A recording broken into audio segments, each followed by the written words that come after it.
You do not choose to become the executioner. The executioner is what the town makes you when it has no one else willing to hold the axe.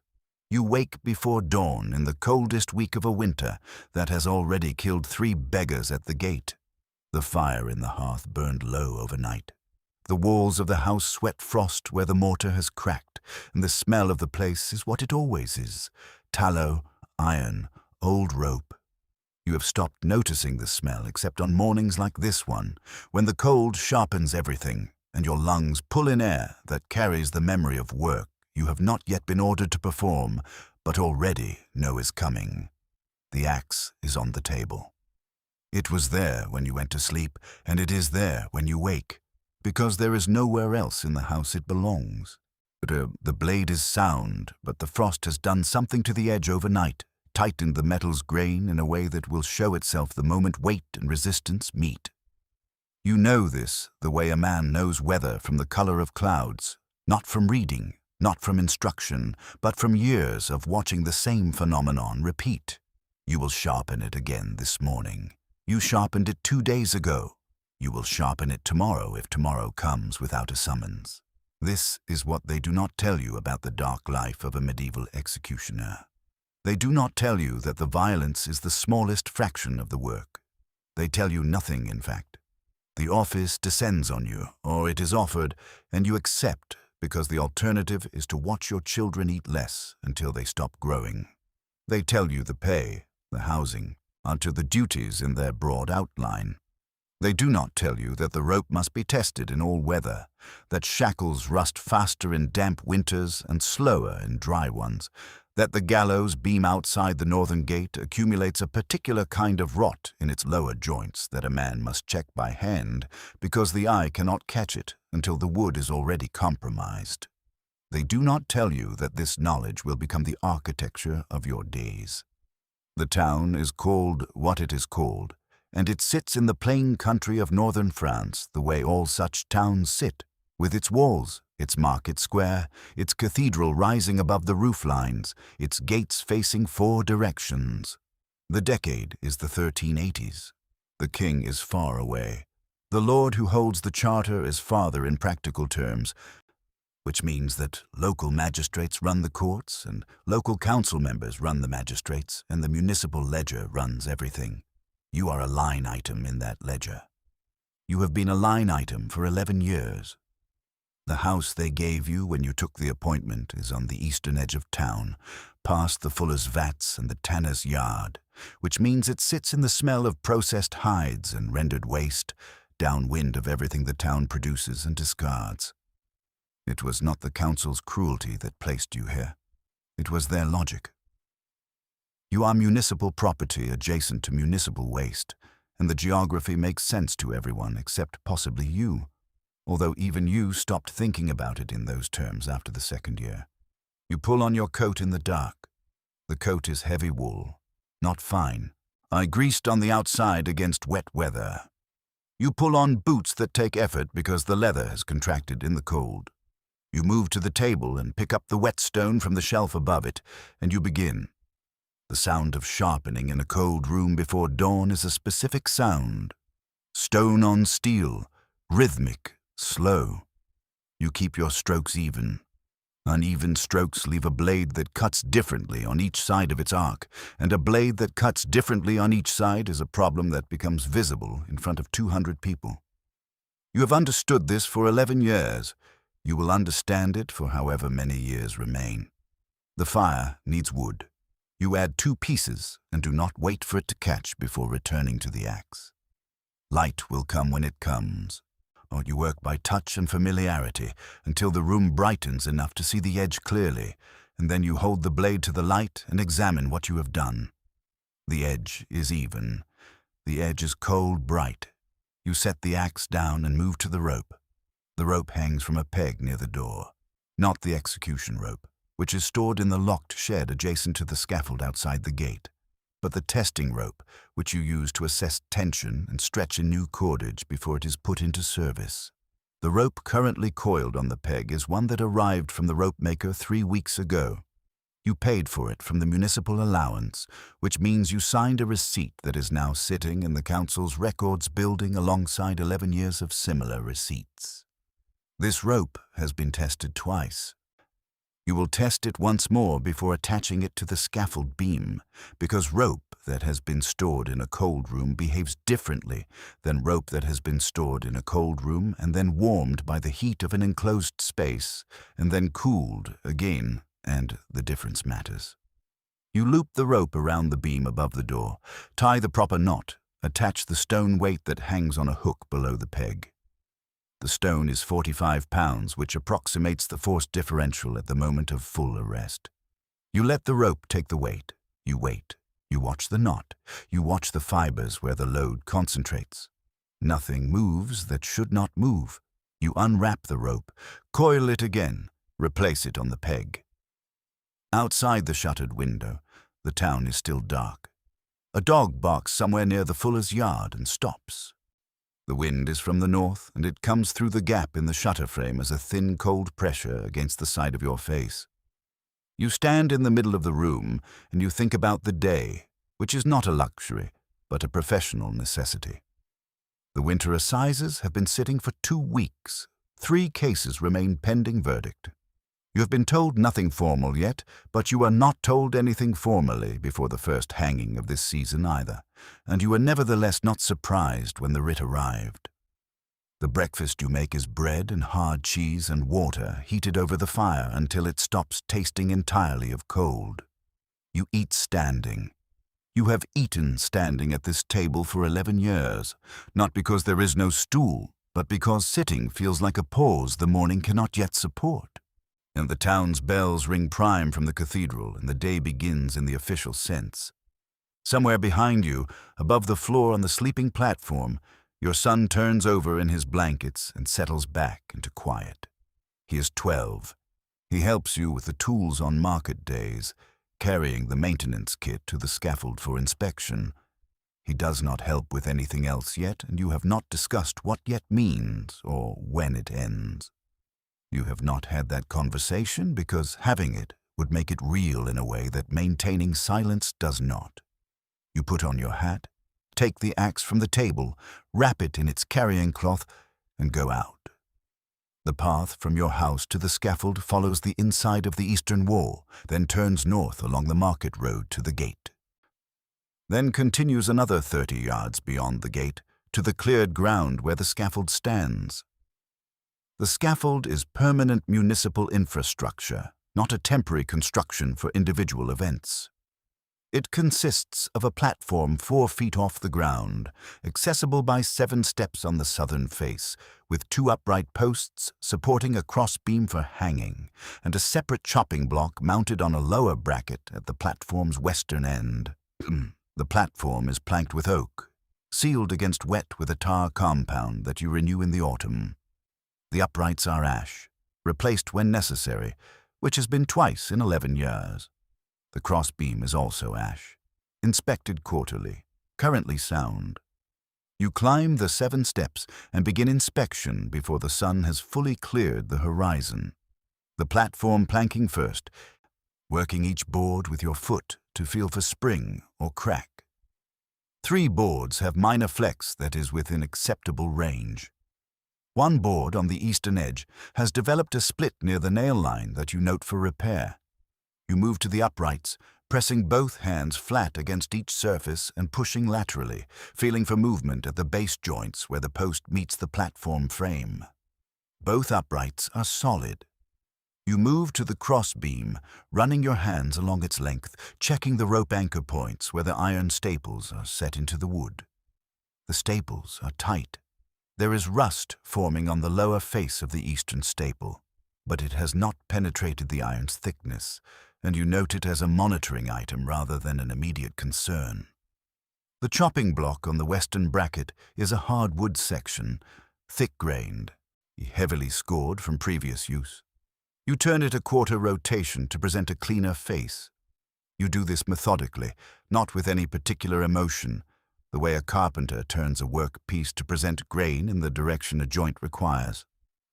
The locked shed is padlocked with a lock that you carry the key to. You open it and inspect the interior by the growing morning light. The storage rope, coiled on its wooden spool. The iron shackles, 4 sets, hanging from wall pegs. 2 spare blade tools, wrapped in oiled cloth. The flogging instrument, a 3-chord leather assembly of specific construction required by municipal code for public corporal punishment. The branding iron, hanging separately from its own peg, used less frequently but requiring its own maintenance. You check each item in turn. Everything is as you left it at last inspection 5 days ago. You close and lock the shed. The town beyond the gate is beginning to sound like morning. Cartwheels on stone, a hammer somewhere. Voices too far away to distinguish. The scaffold stands in its cleared ground, and the cleared ground has frost on it that will not melt until midday. You descend the scaffold steps and walk the perimeter of the cleared area, looking at the ground for anything that should not be there. There is nothing. You walk back through the gate. The market is setting up in the square. Stalls are being erected with the efficiency of people who have done this every week for years. You move through the edge of the market space, not through its center, thus keeping to the wall-side path that takes you past the periphery of the stalls without entering the areas of concentration. This is the path you always take. Not from shame, not from self-protection in any dramatic sense. From practice. From the knowledge that the center of the market generates proximity, and proximity generates the small daily negotiations of avoidance that cost you and cost the people avoiding you, and cost the morning something neither side can entirely name. The baker's stall is 3rd from the wall. You stop. The baker sees you, and his face does the thing it always does, which is a minor contraction around the eyes that is not hostility but is not welcome either, and he turns to his bread. You wait. He cuts the loaf you have been buying from him for 11 years and wraps it without speaking. And you place the coins on the counter and take the loaf and continue walking. This is not rudeness, it is the arrangement. He is required by municipal order to serve you, because the council recognized early that an executioner who cannot buy bread is an executioner who will not remain in the office, and an executioner who will not remain in the office creates problems for the courts. So the baker serves you.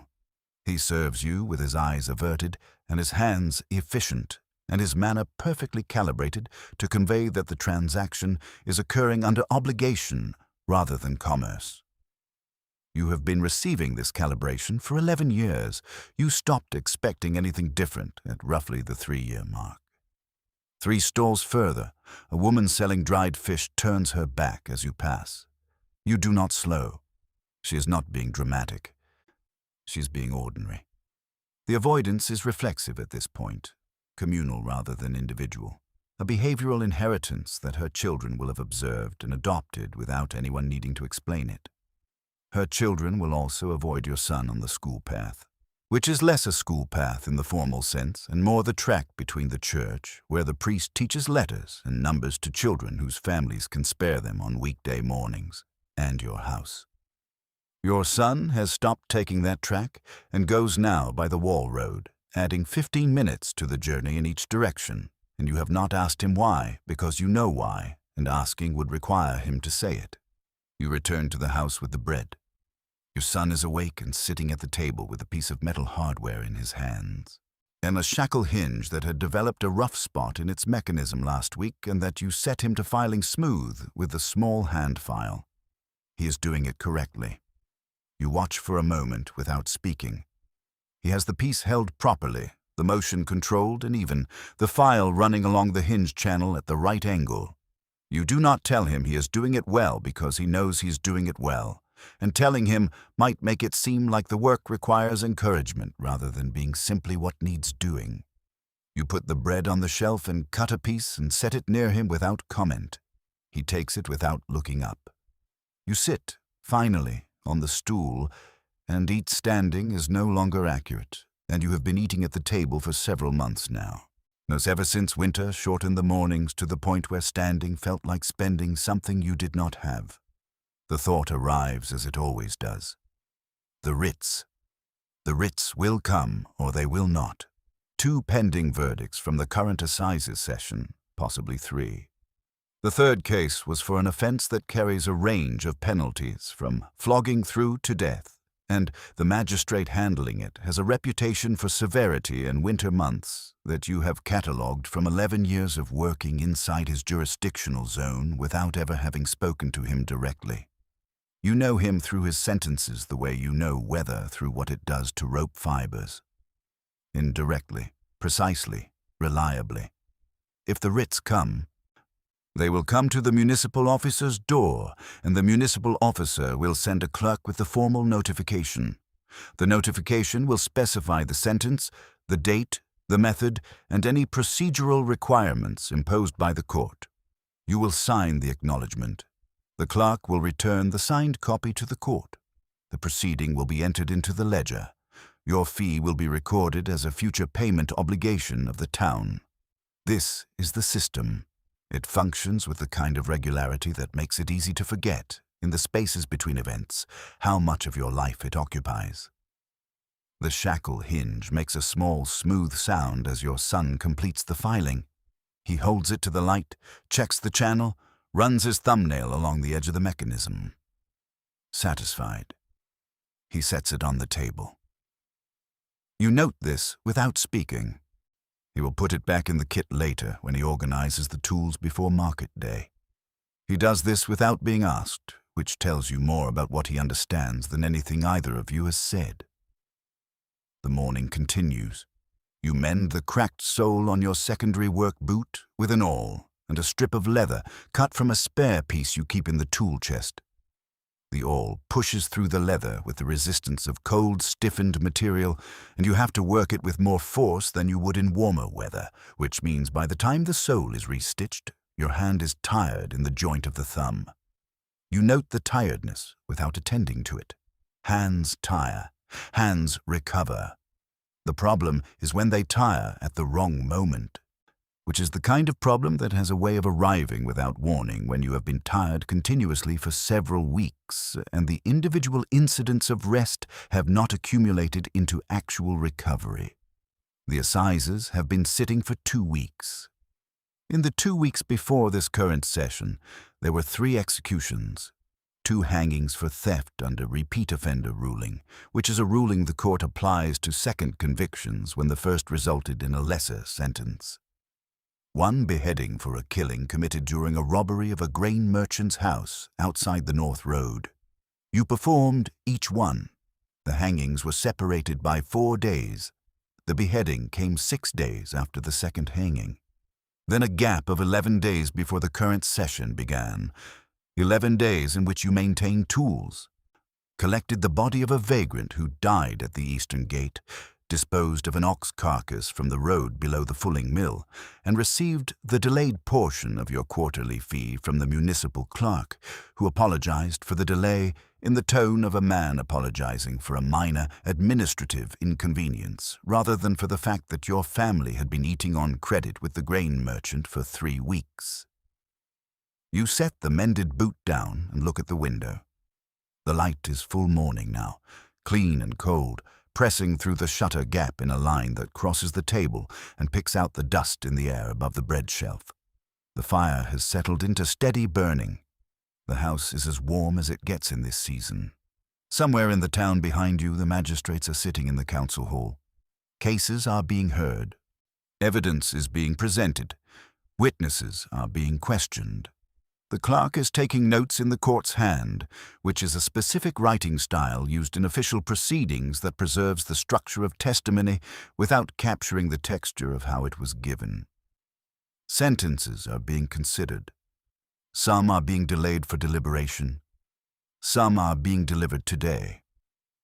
You do not know which cases, on any given morning, will end with a writ moving toward your door.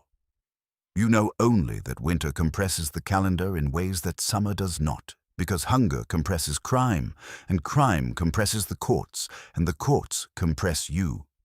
It is a chain of compression, and you are its final link. The chain does not care what the link feels about being at the end. Your son has gone back to the toolkit.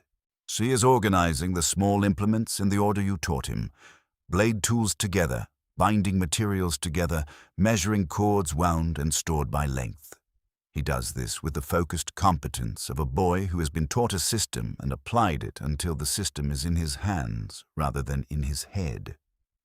You watch him for a moment, and there is something in the watching that is not uncomplicated, a recognition that what you are transmitting to him when you teach him the order of tools is not simply organization but inheritance, and inheritance is not a neutral act. You look away. In the afternoon, you go to the interrogation chamber.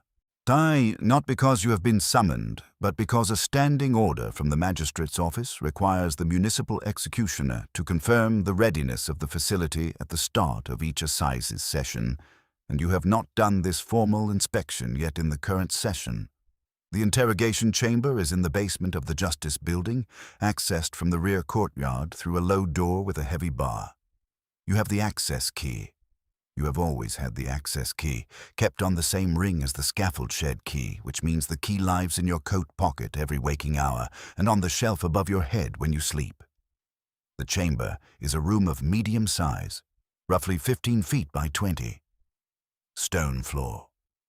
Stone walls. A single high window sealed with an iron grate that admits light but not weather. The ceiling is low enough that you have to bend slightly when moving from one end to the other, a feature of the room that is practical in the sense that it prevents the kind of standing posture that allows a man to dismiss his surroundings. The ceiling keeps everyone in the room in a position of mild physical compression, which is likely not accidental. The equipment is fixed to the walls and floor, the restraint frame, iron-fitted, bolted through the floor, the elevated bench with its wrist anchors, the wall rack that holds the tools of graduated application, which are arranged in a specific order mandated by the court's procedural code, from least to most intensive. You have followed this order for 11 years. You have never deviated from it, not because you feared the consequences of deviation, though those consequences would be real, but because the order is the architecture that separates the chamber from chaos. You're not here to be chaotic. You're here to be procedural. The distinction matters in ways that are difficult to articulate and that you have never tried to articulate because articulation would require language that does not exist in the vocabulary available to you.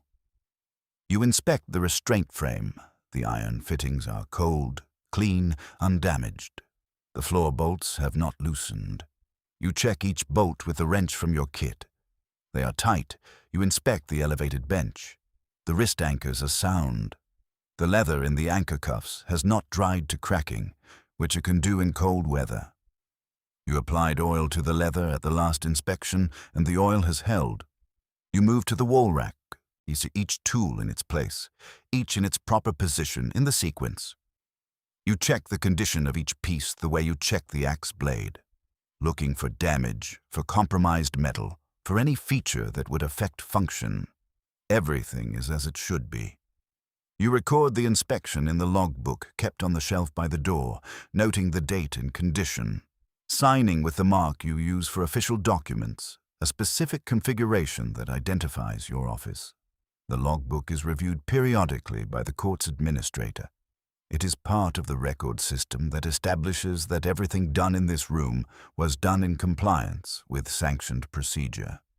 The record system protects you in the sense that it establishes you as a procedural actor rather than an independent one. You are doing what the court mandates, and in the manner the court mandates, at the times the court mandates. The record says so. The record is how you remain in the bounds of what is permitted. You leave the chamber and bar the door, and walk back across the courtyard and into the winter light, which feels different after the low ceiling and stone walls of the chamber, not more welcoming exactly, but more spacious in a physical sense that your body registers before your mind does. The cathedral bells ring for none, and the afternoon has passed its midpoint. You go back to the house. The clerk comes the next morning. He's a young man, 20 perhaps, wearing the court's livery in the form of a badge sewn to his cloak, carrying a sealed document in a leather folder. So he knocks at your door with the brisk confidence of someone who does an unpleasant errand quickly in order to be done with it. You open the door. He does not enter. He hands you the folder and waits while you open the seal and read the writ. Hanging, day after tomorrow. One condemned, male, convicted of grain theft under the repeat offender statute. The writ specifies the method, the time, the procedure for the condemned's transfer from the town jail to the scaffold. It specifies that a clerk of the court will be present, that a parish priest will attend for the condemned's spiritual preparation, that the municipal constable will maintain order. Your fee is listed at the bottom in the standard notation. You sign the acknowledgement. The clerk takes it without meeting your eyes and walks away quickly down the path. You close the door. You stand in the center of the room with the writ in your hand, and you go through the preparation list mentally, which is something you do every time and which serves a specific function. It moves you from the moment of receiving the order into the sequence of task that fills the space between order and execution with work that has been done before and will be done again. Work whose repetition is not comfort, but is at least familiar. The rope, tested this morning, tested again tomorrow. The scaffold, already inspected, to be inspected again on the morning.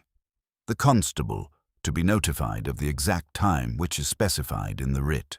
The priest, who will come whether notified or not, because the church has its own notification system. Tomorrow you will test the rope a final time. You will oil the scaffold's moving hardware.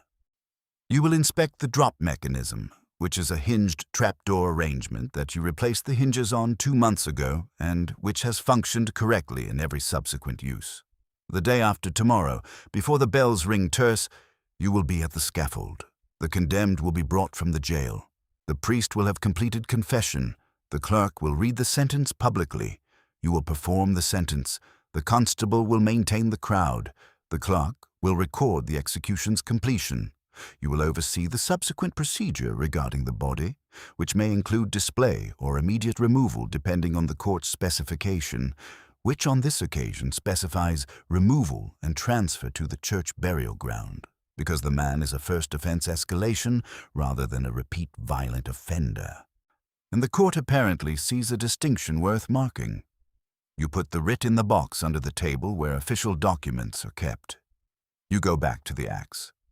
The axe does not require sharpening today, but you pick it up anyway and examine the edge in the window light, and then you set it down and pick up the whetstone, and you begin. The priest is a man of middle age whose name you know and whose face you know well enough to read at a distance, which is the distance at which you always observe him. He occupies the same ritual space as you, but from an entirely different position within it. He arrives to comfort. You arrive to complete. The condemned man sits between you, receiving in the last hour of his life the full weight of a society that requires both what the priest offers and what you will do. And he is the only person in that space who experiences both in sequence. You have stood through 100 last rites, or near enough. You have stood with the rope or the axe in your hands, while the priest speaks the words in Latin that the condemned man likely cannot follow in their specifics, but understands in their function, that this is the door, that the passage through it is being prepared, that whatever comes after is being interceded for. You have stood through this ritual so many times that the Latin has become a texture of sound you inhabit without attending to it, the way you inhabit the sound of wind through the scaffold's planking or the sound of the market on the far side of the wall. What you have not stopped noticing is the moment when the priest finishes and steps back, and the condemned man's eyes, which have been closed or fixed on the priest's face, move. They move because the priest has stepped back and the visual field has changed, and the condemned's eyes, following the change, find you. They find you because you are what remains in the immediate field of vision once the priest has moved. You are standing in the position you have learned to stand in, which is present but not looming, near but not intrusive, holding the instrument in the position that allows for immediate readiness without theatrical display. You have calibrated this position over years. You know it is correct because when you stand in it, the condemned man's recognition of what is about to happen is immediate but not escalating. This is the correct outcome. Escalation in the final moments creates problems that affect everyone present, so you do not look away from the condemned man's eyes when they find you. You have tried looking away early in the office, thinking that it might be a kind of mercy. It is not. It leaves the condemned man's eyes searching the space, which is worse. You have learned to return the gaze steadily, not with the false warmth of a human connection that the circumstance cannot support, but with the plain acknowledgement of one person toward another at the moment of greatest consequence. This is what you can offer. It is not mercy. It is not cruelty. It is witness. Then the constable signals and you move. The hanging 2 days after the writ arrived goes correctly. The rope holds. The drop mechanism operates without resistance. The condemned man's death is rapid by the standard measure. The crowd is small, 50 or 60, which is typical for a midwinter execution of this type. The clerk reads the sentence without error. The priest performs the final blessing without incident. The constable keeps the crowd at the appropriate distance. The body is cut down after the prescribed period of public display, which on this occasion is 2 hours. You cut the rope, lower the body, arrange it for transport. The cart from the church burial ground is waiting. You assist with loading, you return to the scaffold, and complete the post-execution inspection, which covers the drop mechanism, the rope anchor points, the platform planking for any damage caused by the crowd's presence. Everything is sound. You coil the rope, you return it to the shed, you lock the shed, you walk back through the gate. The market is running. People disperse from the cleared area outside the gate with the particular speed of people who attended something and are now attending something else, the execution already receding into the day's texture. Some of them will discuss it tonight at their tables. Most will not. You move through the edge of the market on the wall-side path. The baker's stall, the dried fish woman's back, turned precisely as you pass. The grain merchant whose credit you have been using, who watches you cross his field of vision with an expression that contains the calculation you have not had to voice. The fee from this morning's work will settle part of the debt, not all of it, and the settling will reduce his concern without eliminating it. You go home. Your son is at the table with a book. One of the 3 books in the house is a practical manual on materials and their properties that you acquired from a craftsman who had no use for it when his eyesight failed. Your son reads slowly because his instruction has been slow, stolen time from a priest who teaches as a peripheral duty rather than a central one. He looks up when you come in, reads something in your face that tells him what kind of morning it was, and returns to his book. You sit. For the first time since before the writ arrived, you sit without an immediate task pulling you upright, and the sitting is not comfortable in the way that sitting after labor should be comfortable. It is a kind of compression, the body settling into a position that the day has wound too tight for. You do not think about the man you hanged. You think about the scaffold board that needs the split repaired before frost widens it. You think about the delayed fee which partially arrived this morning and partially will arrive in the next payment cycle. You think about your son's hands, which are beginning to look like your hands looked at 12, broad across the knuckle, the kind of hands that build strength early. You do not think about the man you hanged, because thinking about him is not a tool for continuing. You know this the way you know the scaffold's annual maintenance schedule, empirically from having tested alternatives and observed their outcomes. The second writ comes 5 days later. This one is for a beheading. A killing, the writ specifies, committed in the course of a robbery at a farmhouse 3 miles east of town. And the case had been before the court for 3 weeks, and the verdict, which several people in the market had been discussing with the confidence of those who believe they know outcomes before they are delivered, has been delivered as expected. Death by decapitation, as befits a killing that was not in defense of person or property, but was commission. The condemned man is not from town. He is from the farm country, caught at a tavern 8 miles north 4 days after the offense, when a merchant who had stayed at the same tavern recognized him from a description circulating at markets along the road. This is the kind of case the court handles with more ceremony than a grain theft. More witnesses, more clergy. The sentence is read twice, once in the court and once publicly. You receive the writ with the same procedural acknowledgement. The execution is set for 3 days hence. You spend the afternoon sharpening the axe with more care than usual, because a beheading performed by a slightly dull blade is not a beheading performed by a sharp blade. And the difference is not philosophical, but physical and visible to 200 people, and you're already in a period of compressed executions that places your precision under scrutiny from a council that has historically noted procedural issues in writing. The axe is sharpened to a standard that satisfies you. You test the edge on a block of green wood, which is the closest analog available for resistance properties. The cut is clean. You wrap the blade. 3 days pass in the rhythm of preparation. The scaffold inspection reveals nothing new except the board, split you noted earlier, which you repair on the second day with a replacement plank from the stack you keep in the shed for this purpose. The hinge joint on the eastern side of the chopping block bracket has developed a slight looseness that you address with a wedge and a bolt. You test the bolt's hold by applying lateral force at the point a body's weight would stress it. It holds. On the morning of the execution, you wake earlier than usual, which is not a decision, but a physical fact. Your body has been waking earlier each morning for the past 2 weeks, as though the interval between sleep and work has been shortening from the inside. You lie in the dark for a while and listen to your son breathing on the platform above. The breathing is the breathing of someone genuinely asleep, even and slow.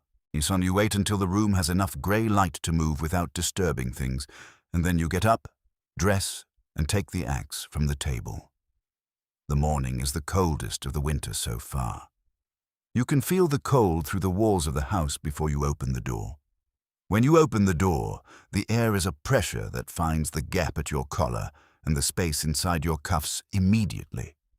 The path to the scaffold is frozen solid. The frost on the stones a dry white that has none of the reflective quality of wet frost and all of the slipperiness of it. You walk carefully. A fall carrying the axe would not be a thing you would forgive the morning for. At the scaffold, you go through the inspection with stiff fingers, so working each joint and fastening with hands that are doing what you ask them to do, but doing it a half beat slower than in warmer weather. The axe remains in its cloth until you are ready to position it for the procedure, at which point you place it on the platform in the specific position you always use. Blade inward, handle parallel to the platform's northern edge, within reach from the standing position you will occupy throughout the preliminary ritual. The condemned man arrives with the constable and 2 guards. The priest arrives simultaneously from the other direction, which is coincidence or planning. You cannot tell, and it does not matter. The market square behind the gate has people gathering in, the way people gather for an execution, not rushing, but moving with the purposeful drift of those who plan to be present. You stand aside while the priest hears the final confession. The condemned man is not from this town, and the priest is not his priest, but the church's procedures do not require familiarity. The confession is heard, the absolution is given. The priest prays. The condemned man is brought to the platform. The clerk reads the sentence. The condemned man's eyes do the thing that eyes do in this moment, move across the platform and find you, and you return. The look with the steadiness you have learned is what the moment requires, and then you step into position, and you take the axe from the planking, and you do your work. 1 stroke. The blade is exactly what sharpening made it. The crowd is audible, and then not audible, and then audible again in the way crowds are, a compression of reaction that passes through them in sequence. The constable manages the boundary. The clerk records completion. The priest says the words appropriate to the moment after completion. You complete the post-execution procedure. You are done before the cathedral bells ring sext. On the walk back through the gate, through the edge of the market, On the wall-side path, you carry the wrapped axe and you notice that the path is familiar under your feet in a way that it was not, you think, at the beginning of the 11 years. You think this in the same way you think about the scaffold board, not with feeling but with notation. The path is familiar. The familiarity is a record of repetition. The repetition is the work. You go home. You do not, that afternoon, feel what you expected to feel when you first took the office, which was a thing with sharp edges that would require management. And what you feel instead is the absence of sharpness, a flatness in the day's remaining hours that has been present for some time and that you recognize now as its own kind of shape, not numbness in the dramatic sense, not damage in the visible sense. A calibration. The range has narrowed to accommodate the work, and what you experience in the hours after an execution is not recovery from something extraordinary, but continuation of something ordinary that required an extraordinary action within it. Your son comes in from his errand at the grain merchant's, carrying the partial supplies the partial fee has allowed, and he sets them down on the shelf with the same organizational method he uses for tools, categorized by purpose, arranged efficiently. He does not ask about the morning. He knows about the morning. He knows about the morning the way he knows about the hinge on the scaffold shed. From proximity and observation and the accumulation of context that builds in a household organized around a particular kind of work. You cut bread. You heat the broth from yesterday's pot. You eat at the table in what passes for the kind of quiet that is not uncomfortable, because discomfort would require a distance between what you are and what you do that no longer exists in a form that requires effort to manage. Outside, the town continues. The market closes for the day. The cathedral bells ring. Smoke rises from chimneys. Dogs move through the streets. The scaffold stands outside the gate with the replacement plank you fitted 2 days ago and the new bolt in the bracket joint and the rope coiled in the locked shed. And the axe that is wrapped in its cloth on your table because you brought it home for this evening's maintenance, a final check of the edge under the lamp before it goes back to the table for tomorrow morning's inspection. The assizes have 3 more cases pending. You hear this not from an official communication, but from the fuller's boy, who passes information between households in the town, the way wind passes between buildings, without intention and without capacity for restraint. The fuller's boy tells your son, who tells you in the flat tone of someone reporting a weather observation, 3 cases still running in the court, 2 likely to produce results this session. You receive this the way you receive weather, as a fact about the coming days that will determine what the coming days require. This is the week when something shifts in a way that you notice, even though you have been noticing small shifts for months. It is not a dramatic shift. There is no single morning when you wake and find yourself fundamentally altered. It is more like the way frost works on the scaffold board, a progressive process that is invisible in its increment and visible only in its cumulative result. The board splits not when the frost arrives, but after weeks of freeze and thaw cycles have worked the wood's grain to a point where one morning it is simply done. You wake on a morning that is neither significantly different from the morning before nor the morning before that, and you lie in the dark for the interval of time that is now longer than it was in the autumn, and you notice that the interval does not produce anything. No planning, no low-grade dread, no anticipation. The interval is simply interval, an empty space between sleep and beginning that the mind moves across without catching. This is new in the sense that the old version of the interval contained something, a low-level monitoring, a rehearsal of possible days. The new version contains nothing. The monitoring has been outsourced to habit. The habit is sufficient. The monitoring is no longer necessary because the habit knows what the monitoring used to calculate and performs the calculation automatically and without consultation. You file this observation and get up. The third writ of the season comes that same week. Flogging, not death. A case of public disorder involving assault on a market vendor, adjudicated under a lesser statute. Sentence of 20 strokes public, the fine already paid. See the flogging scheduled for the following market day so that the maximum public educational value can be extracted. Your fee for a flogging is lower than your fee for a beheading. The fee schedule has always made this distinction. You have understood its logic since year one.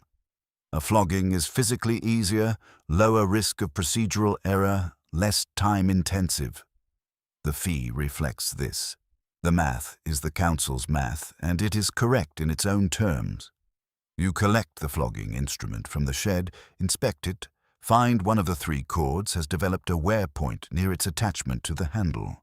You repair it with a replacement cord from your material stock, taking care to match the weight and texture of the original because mismatched cord weights create uneven application, which creates uneven results, which creates procedural comment. You test the instrument against the wall of the shed with a standard stroke sequence, 12 strokes at measured intervals, and the application is even. You return it to the shed. The flogging on market day draws a larger crowd than the recent executions, which is consistent with your observation across 11 years. Executions draw witnesses. Public floggings draw something more engaged than witnesses. You do not analyze this difference because analysis is not your function. Your function is procedural completion. The crowd's relationship to the event is the constable's concern and the council's concern, and the priest's concern and everyone's concern except yours. You perform the sentence. 20 strokes, correctly administered, spaced to the legal interval, applied at the standard force level. The sentenced man makes sounds that he cannot avoid making and that the crowd hears with whatever the crowd is experiencing when it hears them, and you are performing the work, and the work is being done, and when it is done, and you return the instrument to its wrapped state, and the procedure concludes, and you walk back through the market. That evening your left hand is stiff in the wrist joint. This is not new. Cold weather and repetitive grip work have been producing this stiffness at intervals for 3 years. What is new this evening is the length of time the stiffness persists, which is through the evening meal and into the first portion of the night, and which is still present at a reduced level when you wake the next morning. You flex the wrist carefully. The range of motion is normal.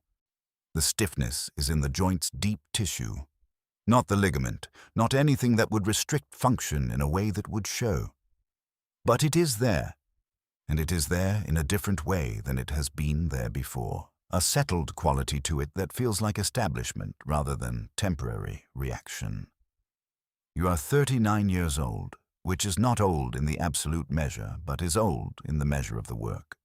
The first municipal executioner you know of who held this office before you took it was a man named in the municipal ledger simply as the previous holder. You do not know how old he was when he left the office, or how he left it, or what happened to him after.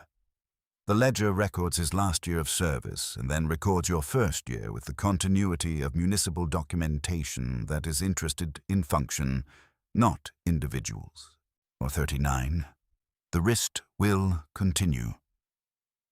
You begin incorporating a specific maintenance exercise into the morning routine, a series of rotations and compressions that a physician mentioned to you once in passing when you described the stiffness. The physician did not examine the wrist. He did not offer to examine the wrist. He mentioned the exercise the way he might mention the weather, as a piece of general information whose application was your concern. You have been performing the exercise for 2 months. It helps in the same way that the oiled leather helps the anchor cuffs. It delays deterioration without stopping it. The 4th writ of the season arrives, and it is this one that produces the thing you have not produced before in 11 years. The condemned is a woman. This is rare, not unprecedented. Some of the court records contain earlier instances, and you have executed a woman twice before in the course of the office, but rare enough that it arrives with a quality of difference that you notice in the moment of reading the writ and then attend to carefully over the following days. The sentence is hanging. The offense is poisoning, specifically the death of an employer by means of a preparation administered over several weeks. The evidence was presented over 2 court sessions and the verdict delivered without recommendation for clemency. You read the writ. You sign the acknowledgement. The clerk leaves. You put the writ in the box under the table. You stand in the center of the room for a longer interval than usual. The preparation is the same. The rope, the scaffold, the mechanism. But none of it changes because the condemned is a woman rather than a man. The crowd will be the same size or larger. The priest will attend. The clerk will read the sentence. You will stand in the correct position during the final prayers, holding the rope in the correct position, and then the constable will signal and you will move. The interval in which you stand in the center of the room is not hesitation in the professional sense. You are going to perform the sentence. The sentence will be performed. What you are standing in the center of the room attending to is something smaller and more specific. The recognition that your body has produced a response to this writ that it did not produce to the previous 3 writs. A tightening across the chest that is not fear and is not reluctance, but is a form of heightened presence. A return of the sharpness that has been absent. You note it. You do not analyze it. Analysis is not the tool. The execution is performed correctly. The rope holds. The drop mechanism operates. The crowd is larger than expected, drawn by the particular quality of interest that attaches to the rarer cases. The priest attends with more visible solemnity than usual. The clerk's reading of the sentence in the cold morning air carries a weight that the clerk himself may or may not be aware of placing in his voice. You stand in the correct position. The eyes find you. You return the look. The constable signals.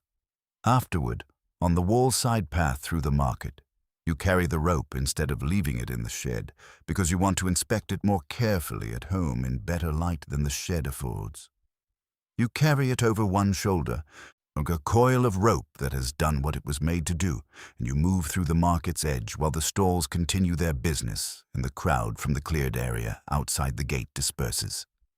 At home, you hang the rope on the inspection peg and sit on the stool and look at it for longer than inspection requires. The rope is sound. You have known it is sound since you checked the stitching this morning before the execution. You are looking at it because looking at it is something to do with your hands occupied and your eyes occupied. And occupied hands and eyes are what the rest of the afternoon requires. Your son comes in. He sees the rope on the inspection peg and reads something from its presence there. He puts down the things he is carrying and crosses to the peg and takes the rope down and runs it through his hands the way you have shown him, feeling for wear, feeling for stress in the fibers, examining the end work. He is thorough. He is, in point of fact, good at this.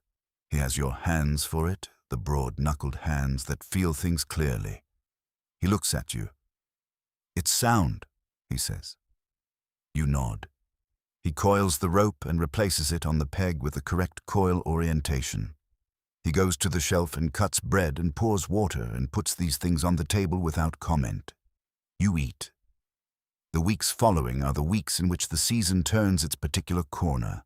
Not toward spring, not yet, but toward a point in late winter where the assizes have drawn down their caseload and the pace of summons begins to slow from its compressed winter frequency toward the slightly longer intervals of early spring. 2 more writs arrive in the next 3 weeks. 1 hanging, 1 hand amputation, the first of the season, for a theft carried out with violence, a punishment grade between a simple flogging and death, administered in public as a visible, permanent consequence. The hand amputation is technically the most demanding procedures in the range of work you perform.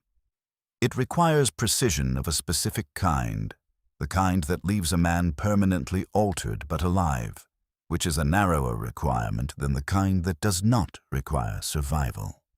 You prepare for it with the axe maintained to its finest edge, and with a cauterizing iron prepared and tested in the forge, you maintain for this specific purpose adjacent to the shed. The procedure goes correctly. The man survives, as he is meant to. He will return to the community missing his right hand, which is the visible record of his sentence that the court's judgment requires. Afterward, you return the tools to the shed and record the event in your log and receive the fee from the clerk 3 days later. The full fee. No delay this time, the winter's accounts apparently having been reconciled sufficiently for the council to keep current in the remaining weeks. The grain merchant's debt is settled. The merchant hands you the receipt with the same averted eyes as the baker.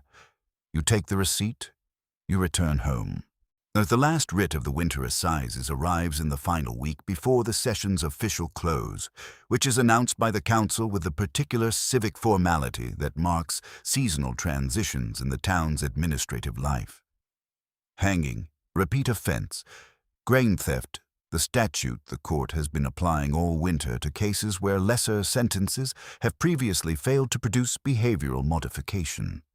You perform the execution on a morning when the air has begun to carry the first cold suggestion of something less than winter, a quality of light rather than warmth, but a quality that the body recognizes as a directional change. After it is done, you stand at the scaffold in the dispersing crowd, and you look at the cleared ground and the scaffold itself, and the gate behind you, and the town beyond the gate, and you perform a kind of inventory that is not deliberate, but that arrives anyway. 11 years of service at this scaffold, the count of events that the log books record, the count that you carry without needing to consult the log books because you were present at each one. And presence is the most thorough record system available. You think about nothing in particular. The inventory is not a thought exactly. It is more like a physical awareness of duration, the way the scaffold beam's wood carries in its grain the record of the years it has stood through. Not as memory, but as structural accumulation. You are accumulation in this way, and the office has accumulated inside you the way years accumulate in wood. You descend the scaffold and go back through the gate. In the following days, the town does what it does when winter assizes conclude. It exhales, fractionally, a barely perceptible reduction in the frequency of court-related activity, a slight easing of the market's compressed winter manna. Nothing dramatic. The scaffold does not come down. The tools do not go into permanent storage. The municipal ledger continues. The procedures remain in place. The next session will begin when it begins, which will be when the spring assizes calendar is set and cases are brought before the magistrates and sentences accumulate to the point where your summons arrives. You maintain the scaffold on schedule. You maintain the tools on schedule. You log the maintenance inspections in the logbook on schedule. Your son has begun helping with the scaffold inspections on days when his other responsibilities allow, moving through the inspection sequence with the competence of someone who has observed it so many times that it is now his own knowledge rather than borrowed observation. You do not comment on this development directly. The development speaks for itself through its own continued presence. The wrist stiffness has become a permanent feature of mornings, present in cold weather, reduced but not absent in warmer weather, something you manage through the exercise and through the specific adjustments you have made to your grip technique that distribute force differently across the hand's architecture. These adjustments work. No one observing you at work would observe any difference from the technique of 2 years ago. You know the difference. The difference is internal and adaptive and visible only to you.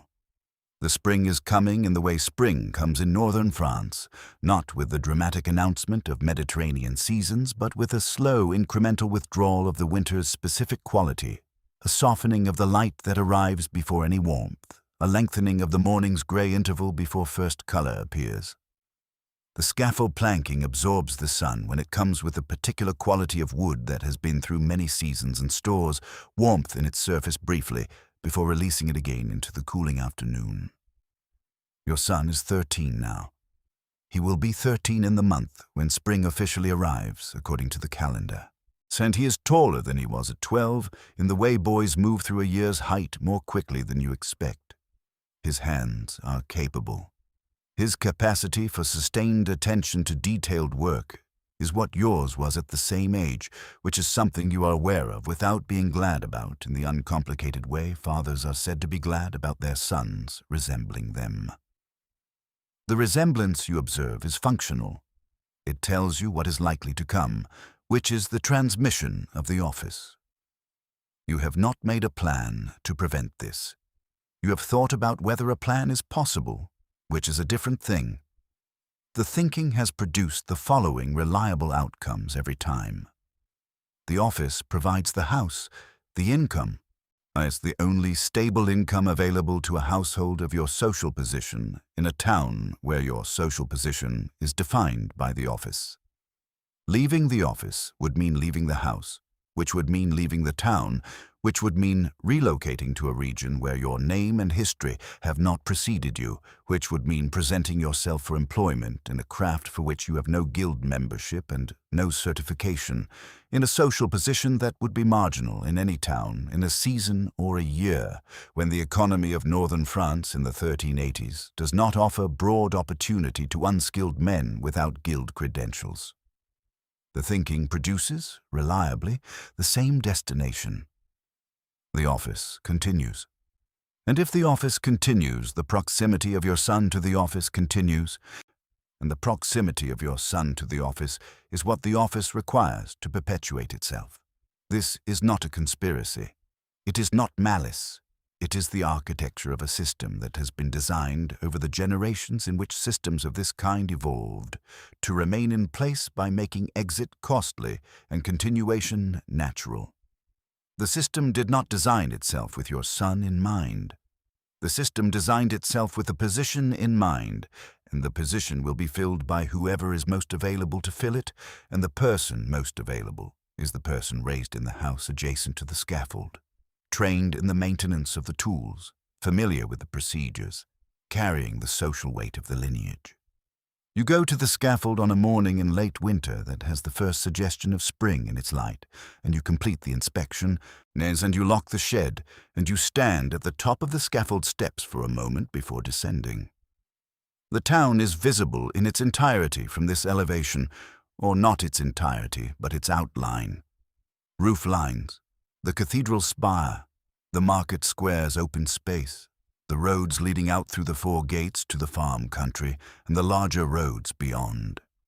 You have stood here many times. The view is not new. What you are doing now is not examining the view for new information. You are standing in a specific place on a specific morning in a long sequence of similar mornings, and the standing is not contemplation, and is not despair, and is not defiance. It is continuation. You are continuing. The municipal ledger records your name, your office, your payments received and outstanding, your procedural log entries, your fee schedule. The ledger will continue after you. The scaffold will continue after you. The position will be filled when it is no longer yours by whoever takes it, and the new holder will sharpen the axe in the mornings and test the rope and inspect the scaffold boards and walk the wall-side path through the market and receive writs from clerks with averted eyes, and stand at the scaffold during last rites with the rope or the blade in hand, present and necessary and unredeemed. The visible edge of a system that cannot maintain its function without the visible edge. You descend the scaffold. The path back through the gate has the first soft quality in its frost, a slight give where yesterday there was none. The surface below the frozen layer remembering something about the direction the season is moving. 2. You notice this under your boots, and you note it as a fact about the coming days, and you continue walking. Your son is at the table when you return. He has the axe and the whetstone, and he is sharpening the blade with the stroke pattern you taught him, even and controlled, his eyes on the edge. He is not doing this because you asked him to. He is doing this because it is morning, and the axe is what needs doing in the morning, and he has been watching you do it for years, and the watching has become knowing, and the knowing has become action. You stand in the doorway for a moment. He runs the finished edge across the light from the window and examines it, the same gesture you use, and he sets the axe down with the blade position you have always used, inward, handle parallel to the table's far edge. You come inside. The fire needs wood. You add 2 pieces. The municipal ledger records the payment for the season's last execution on a date 3 weeks into the spring quarter, the final settlement of the winter assizes account. The payment arrives in full the clerk noting in his accompanying notation that the council has reviewed the season's procedural record and found no instances requiring formal censure. This is the formal language for what it is: confirmation that the work was performed correctly and that the office remains in good standing. You receive this notation with the same expression you receive everything, which is nothing particular, and you place it in the box with the writs. The scaffold outside the northern gate stands in the spring morning light, with the new plank you fitted 2 months ago, visible in its fresher color against the older wood surrounding it. The plank will weather to match over the coming season. In a year's time, it will be indistinguishable from the original planking. The scaffold will look as it always looks: permanent, institutional, weather-worn, maintained. You have another sharpening to complete before the week is done.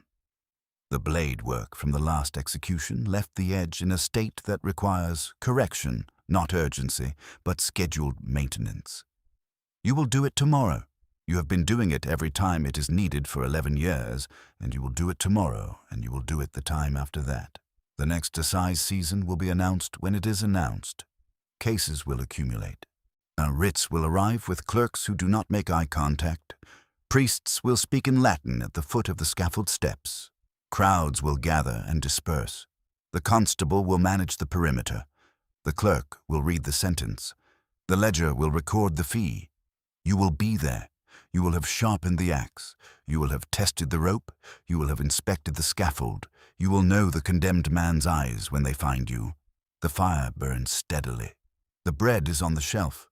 Your son's breathing is slow and regular on the platform above. Morning has begun.